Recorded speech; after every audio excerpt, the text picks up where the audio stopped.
Today, a priority review designation in tenosynovial giant cell tumor, a biologic license application submitted in HER2-positive breast cancer, a recommendation in renal cell carcinoma, encouraging findings in prostate cancer and multiple myeloma trials, and ASCO announces its Cancer Advance of the Year.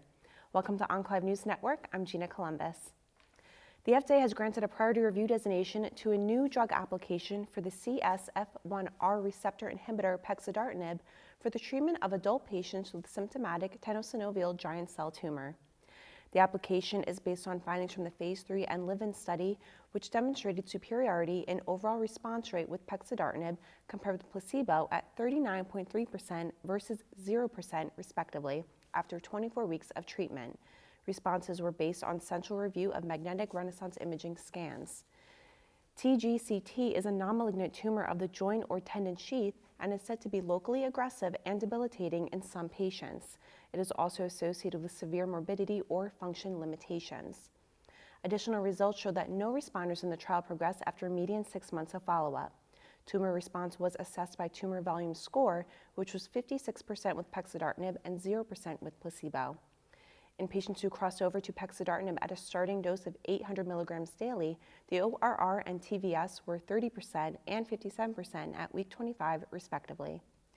Under the Prescription Drug User Fee Act, the FDA is scheduled to make a decision on the approval by August 3, 2019. In breast cancer, a supplemental biologics license application has been submitted for idursulfase emtansine as an adjuvant therapy for patients with HER2-positive early disease who had residual disease following neoadjuvant treatment. The sBLA is based on data from the Phase 3 Catherine study, which demonstrated that TDM1 reduced the risk of invasive disease recurrence or death by 50% versus trastuzumab in this setting. Moreover, the 3-year invasive disease-free survival rate was 88.3% with TDM1 versus 77.0% with trastuzumab. The IDFS benefit with TDM1 was upheld across key patient subgroups, including operable disease at presentation, inoperable disease at presentation, negative hormone receptor status, trastuzumab as only anti-HER2 agent in the neoadjuvant setting, trastuzumab plus at least one anti-HER2 agent in the neoadjuvant setting, node-positive disease after neoadjuvant treatment, and node-negative disease following neoadjuvant therapy. TDM1 is currently approved by the FDA for the treatment of patients with metastatic HER2-positive breast cancer who previously received trastuzumab and a taxane either alone or in combination. The FDA has recommended that VO Oncology should not submit a new drug application for tivozanib with the preliminary overall survival data from the Phase 3 TiVo-3 trial of patients with highly refractory, advanced, or metastatic renal cell carcinoma. The agency indicated that the preliminary data do not alleviate their concerns regarding a potential detriment in OS, which were outlined in a complete response letter issued in June 2013. VO Oncology, the manufacturer of the VEGF inhibitor, stated that it plans to make an NDA filing decision following the availability of additional mature OS findings. Results show that the median PFS was 5.6 months with tivozanib compared with 3.9 months with sorafenib, and the overall response rates were 18% versus 8% respectively. In the preliminary analysis of the OS endpoint, results showed a hazard ratio greater than 1, and VO Oncology had planned to conduct a final OS analysis in August 2019. However, due to the unexpected OS in both arms and the regulatory discussions, the company will designate the next OS analysis as an interim analysis. Since the preliminary OS analysis in October 2018, a survival status of a subset of patients that were previously lost to follow-up had been identified. This updated the prior hazard ratio 1.06 to 1.12. No additional OS analyses beyond the October 4, 2018 cutoff date have been performed. The full findings of the TiVo-3 trial are slated to be presented at the 2019 Genitourinary Cancer Symposium. In prostate cancer, apalutamide in combination with androgen deprivation therapy was found to significantly improve radiographic progression-free survival and overall survival compared with placebo in patients with metastatic castration-sensitive disease, according to top-line findings of the Phase 3 TITAN trial. Due to these pre-planned data, along with a recommendation by an independent data monitoring committee, the study was unblinded by Janssen, the manufacturer of the agent. Based on the positive data, the committee recommended that patients on the placebo arm can cross over to the apalutamide group. Patients will continue to be followed for OS and long-term safety as part of the TITAN study. Full findings will be presented at an upcoming medical meeting. Additionally, regulatory applications for apalutamide in this setting are planned to be submitted in 2019. In February 2018, the FDA approved apalutamide for the treatment of patients with non-metastatic castration-resistant prostate cancer, making it the first approved treatment in this setting. The combination of isatuximab plus pomalidomide and low-dose dexamethasone improved progression-free survival compared with pomalidomide and dexamethasone alone in patients with relapsed refractory multiple myeloma, meeting the primary endpoint of the Phase 3 ICARIA-MM trial. This marks the first randomized Phase 3 study evaluating the efficacy of adding a monoclonal antibody to pomalidomide and dexamethasone for patients with relapsed refractory disease. Full findings of the study will be presented at an upcoming medical meeting and will be included in regulatory submissions in 2019. Prior results of an open-label, single-arm Phase 2 trial showed that patients with heavily pretreated relapsed refractory myeloma who were treated with isatuximab had a median PFS of 3.65 months and a median overall survival of 18.63 months. The overall response rate was 24.3%, including those with high-risk cytogenetics. Additional Phase 3 studies with isatuximab are exploring the investigational agent in combination with standard therapy for both newly diagnosed and relapsed refractory patients. ASCO has selected progress in treating rare cancers as its advance of the year, following major advancements made within the past year in the development of new therapies for patients with difficult-to-treat rare malignancies.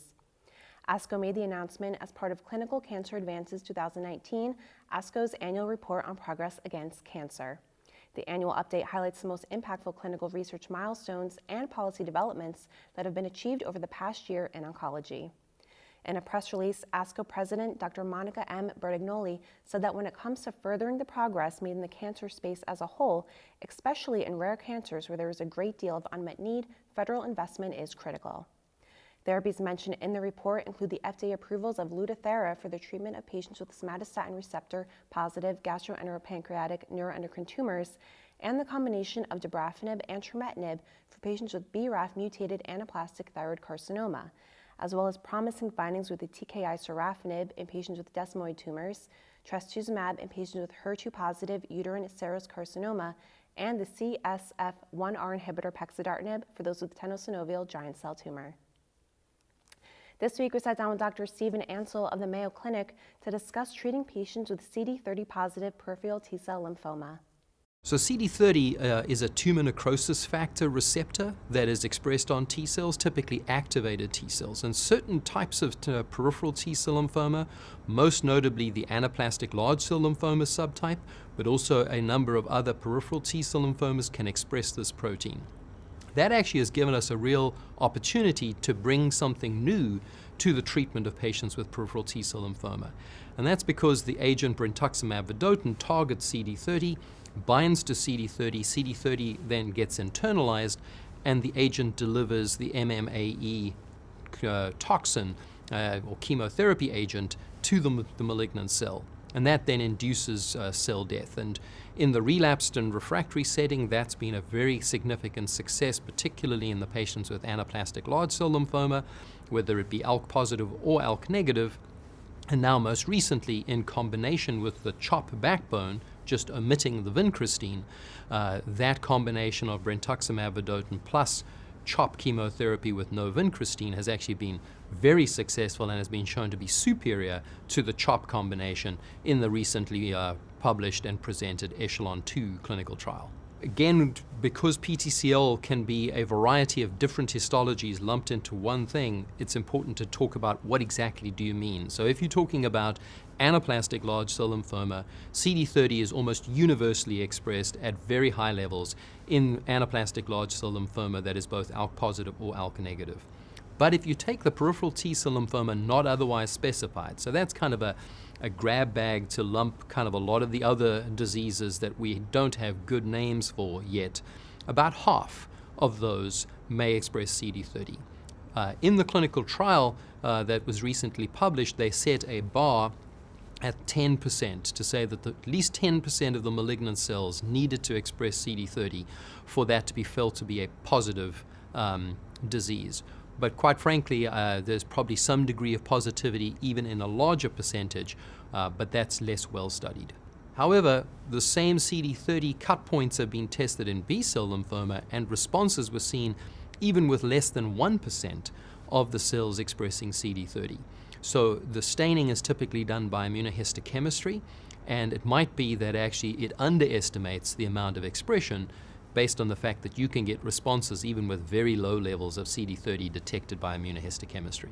I think the challenge is just CD30 positive peripheral T-cell lymphoma remains a disease that responds quite poorly to chemotherapy, particularly just typical CHOP chemotherapy.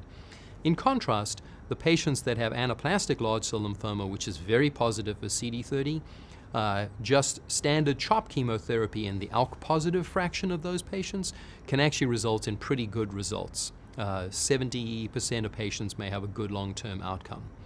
The ones that are ALK negative tend to land between those two groups, less good, and again, genetic testing, including looking for DUSP22 mutations or mutations of TP63, have helped to define that group to some degree. But all told, there's quite a spectrum of how patients respond, and part of it is just our lack of understanding of exactly what diseases we're treating. But if you were to say in a summary, having new drugs to treat these diseases is really critical because of the fact that notoriously over the years we have been less successful in treating T-cell lymphomas than we have with treating B-cell lymphomas. That's all for today. Thank you for watching Enclave News Network. I'm Gina Columbus.